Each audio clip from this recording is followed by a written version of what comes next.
It is good to see that Donald Trump is now taking a firm, very firm position in regards to his office as the executive person in the U.S. government, as the CEO of the U.S. government, as the commander-in-chief of the United States of America.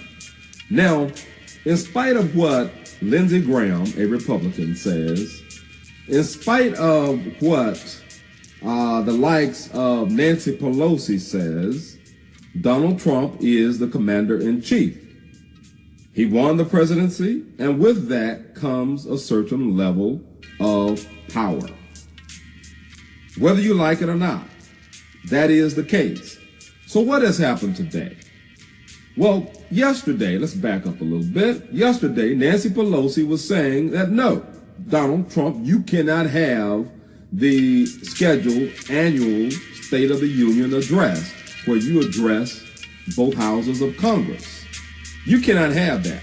I have the power to prevent that, Mr. President. If you want to do a State of the Union, you must do it in writing, Mr. President. So, on today, what did Donald Trump do? As Commander-in-Chief and over the Air Force, the 89th wing of the Air Force, what did he do?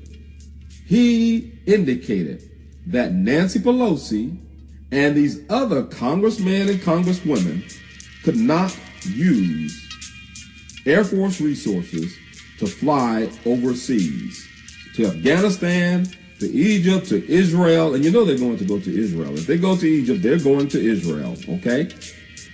You cannot use the resources for any of that while the government is shut down. Now that's strong leadership. Obama was a wimp in regards to that. Now, I applaud Mr. Trump for standing strong with that. Nancy Pelosi, you cannot. You have a self-worth of more than $200 million. You cannot use taxpayers' assets, such as the Air Force, to fly overseas, to go to Israel and other nations. Usually they won't say Israel, they'll say Egypt. And you know, when they get to Egypt, they're going to Israel. But you cannot fly over there while the government is shut down, Nancy.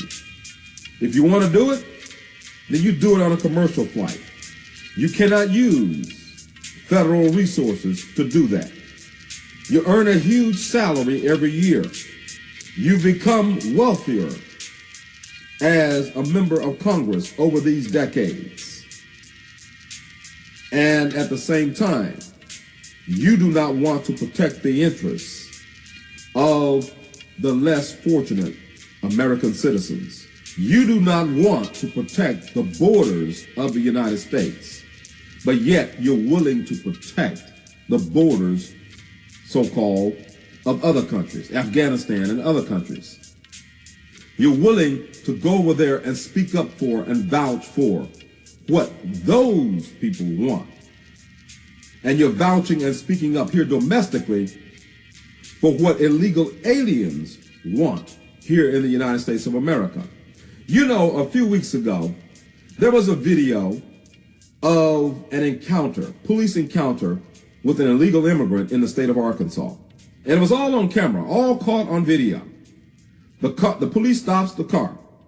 The illegal immigrant driving the car gets out and immediately starts pointing and shooting his pistol at the police.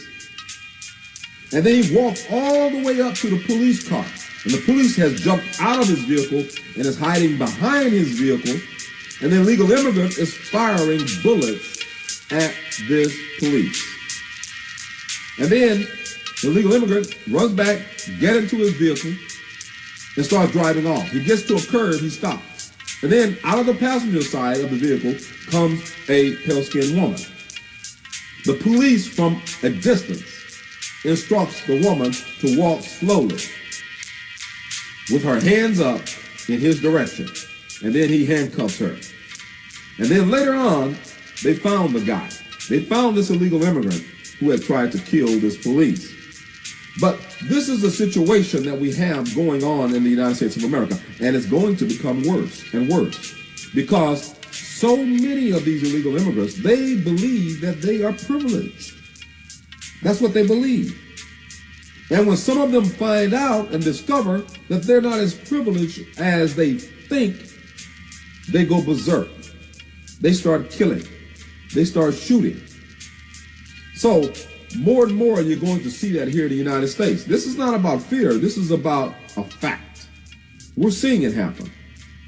Now, so once again, Trump did the right thing by denying Nancy Pelosi and all of the others in Congress, Democrats and Republicans, who were on that Air Force bus in the front of the nation Capitol. That bus was to go to the Air Force base, and they were to get on an Air Force plane, and they were to fly overseas on your money, on your tax dollars. They were supposed to do that. What does that say about them? It says that they do not give a damn about your interests. They care more about the interests of illegal immigrants than they do you, the taxpayers, you, the citizens of the United States of America. And yes, African Americans, you are citizens. Don't let anybody tell you that you're not a citizen of this country. Don't let them tell you. Now, if some of you want to come and talk and debate with me about that, I'm not going to waste my time with you. You're a citizen of this country, and you have rights. So, again, a good thing what Donald Trump has done. Commander-in-Chief doing what a commander-in-chief should and must do. Because Nancy Pelosi, she don't run this country. Chuck Schumer, he does not run this country. This is T-Web. Uno Selector.